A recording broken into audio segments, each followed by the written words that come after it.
I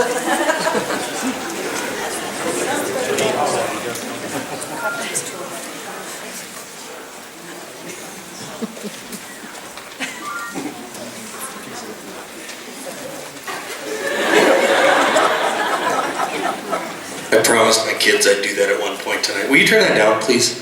They don't really want to hear me that loud. Well, good evening, everyone. Welcome to the newly renovated high school auditorium. That's pretty good.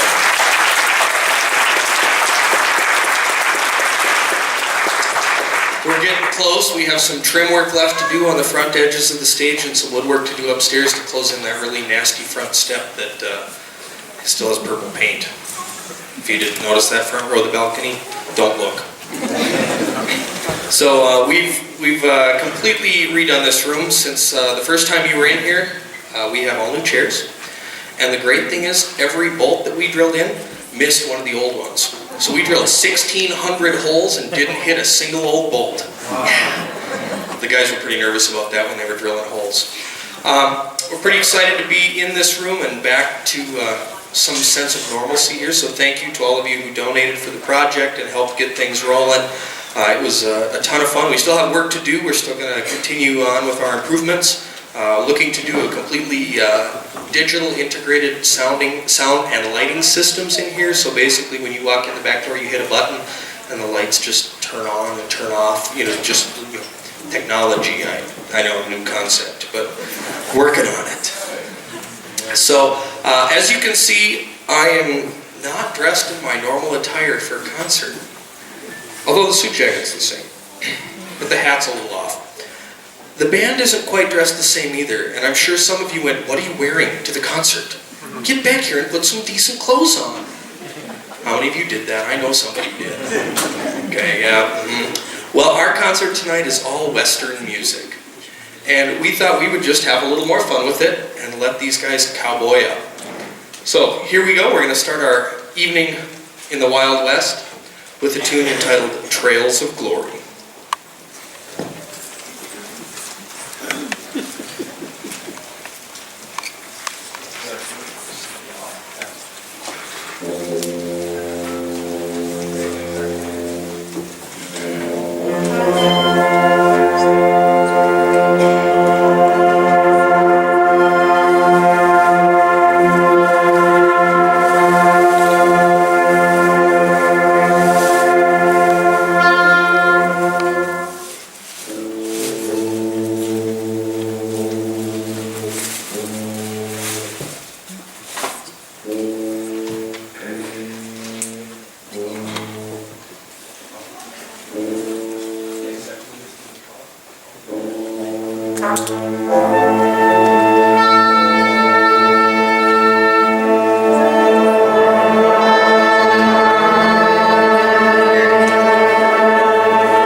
That was an old fiddle tune called Tuning.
piece of music.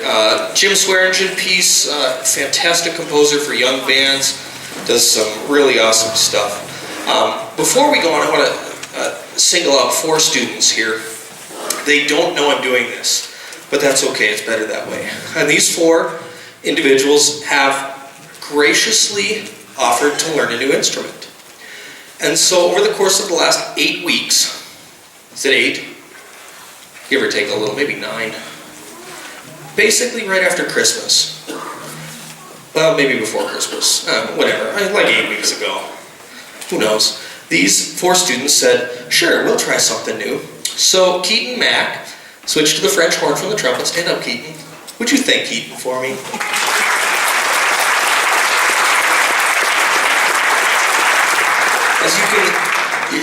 As you can see, I have a large number of trumpets back there, wave trumpets.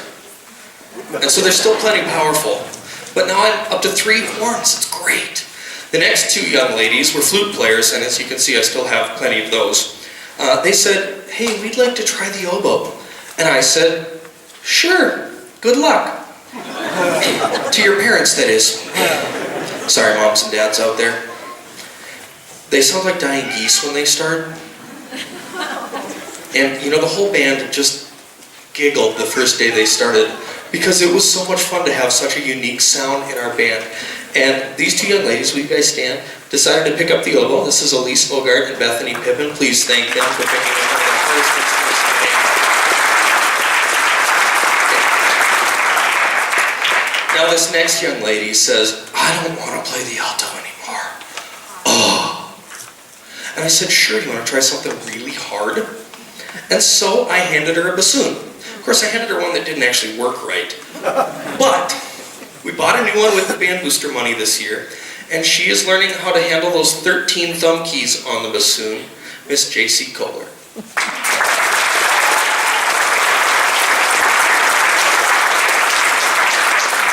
It's a big challenge to learn a new instrument, especially in a short amount of time and learning all of this music. So thank you guys very much. You did an awesome job. Of course, thank you to the rest of you. You all worked very hard. I can tell you that I have been thoroughly impressed with these guys. They have come a long way from their first concert to where they are now. They are not even the same group of kids. So they have worked extremely hard. This next piece that we're going to do for you tonight and their final piece will prove that. This is John Williams' The Cowboys.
this is symphonic band, and apparently my percussionists take this dressing up thing very seriously.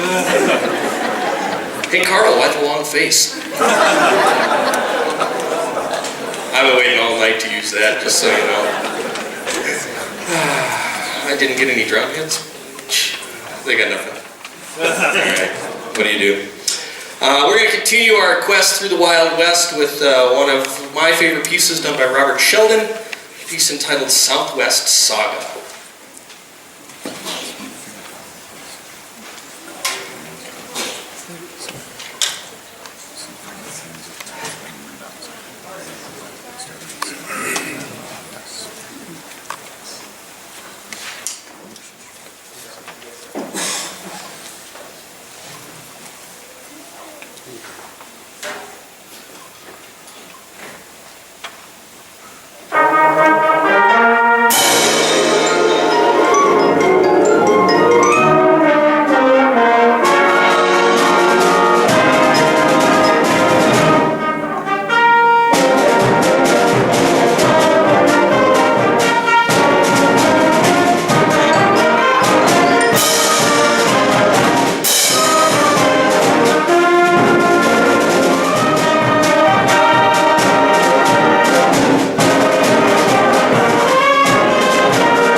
was fun.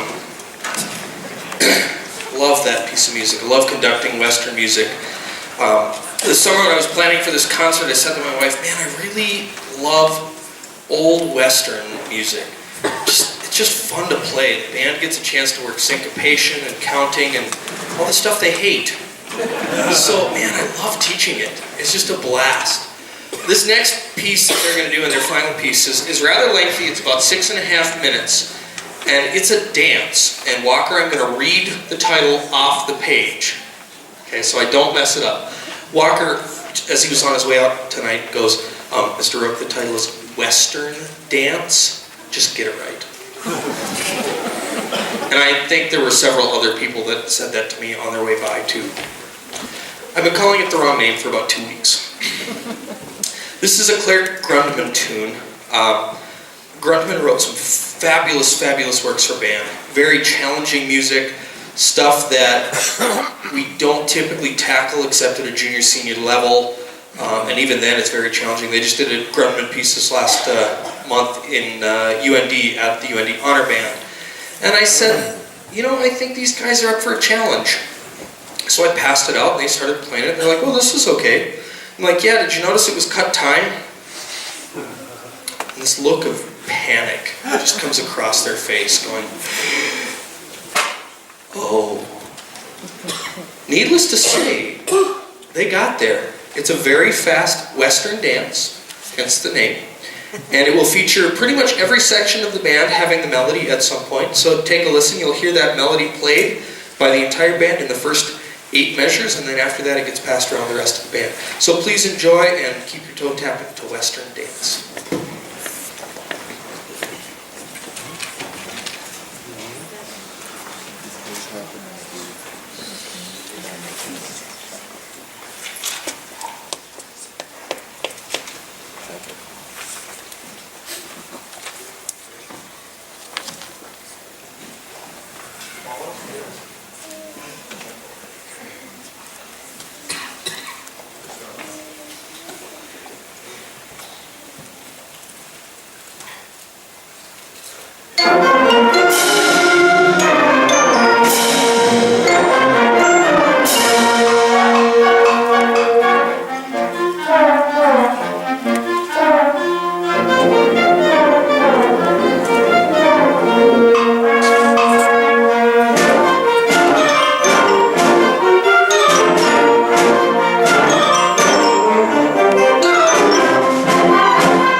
piece that Wind Ensemble is going to start with tonight is a little different than our other pieces that you've heard. It's broken down into multiple sections, and it is written about the West, meaning Colorado, which is what the composer was using as his inspiration.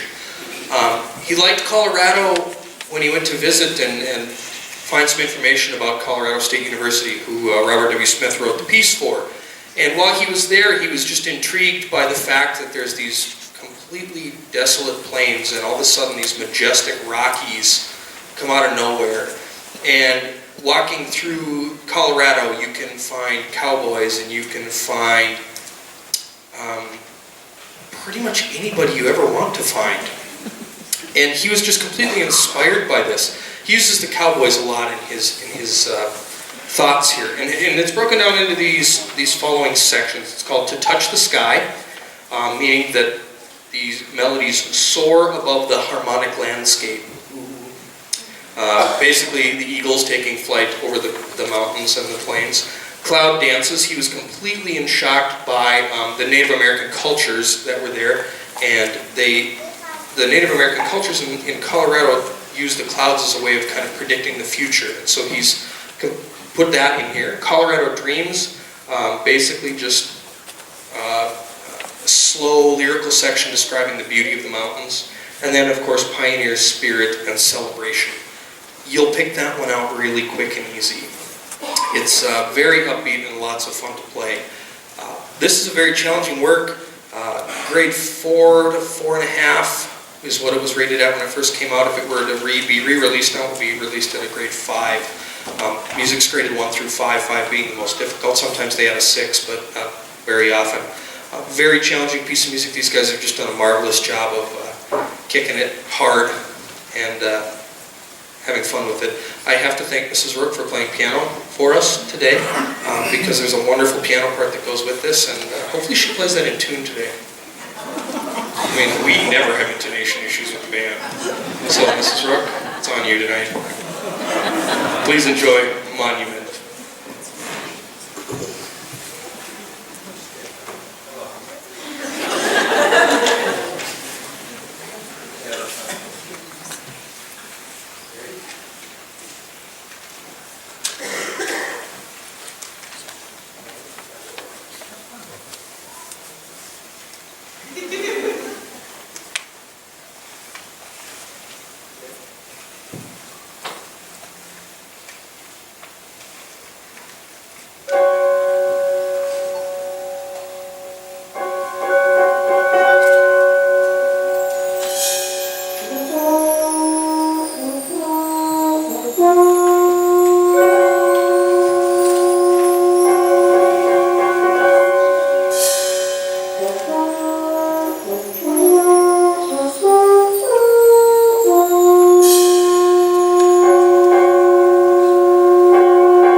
I'm done. Anybody else want to conduct this last one for me? As the kids can probably tell you, I've been fighting a cold. As some of you can obviously tell, I have a bass voice tonight. It's kind of nice to sound like a man once in a while. Yeah, it is what it is. We have had an absolute blast putting all this music together, and before we depart with a little hoedown tonight, I need to acknowledge one student who was selected this year for the North Dakota All-State Band. I had one student this year make it, and Jeffrey Nelson is that student. Would you please stand, Jeffrey, and be recognized?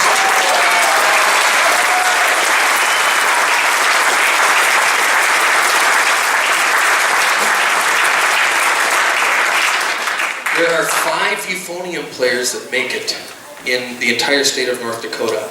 On our site, I think there were only one other euphonium audition, but at the Bismarck site, there were 21. And in Fargo, there were more than that. So to be one of those 5 is a big deal. I'm pretty excited about that. I had a few of these other students up here make All-State, but they chose to do choir. You know who you are. I can't blame them, it's okay. We leave you tonight with a tune that everybody knows from a commercial. Now when I'm done with the song, I expect to hear beef. It's what's for dinner. Okay? So when we're done, I want to hear that with some gumption. This is Aaron Copeland's Hoedown.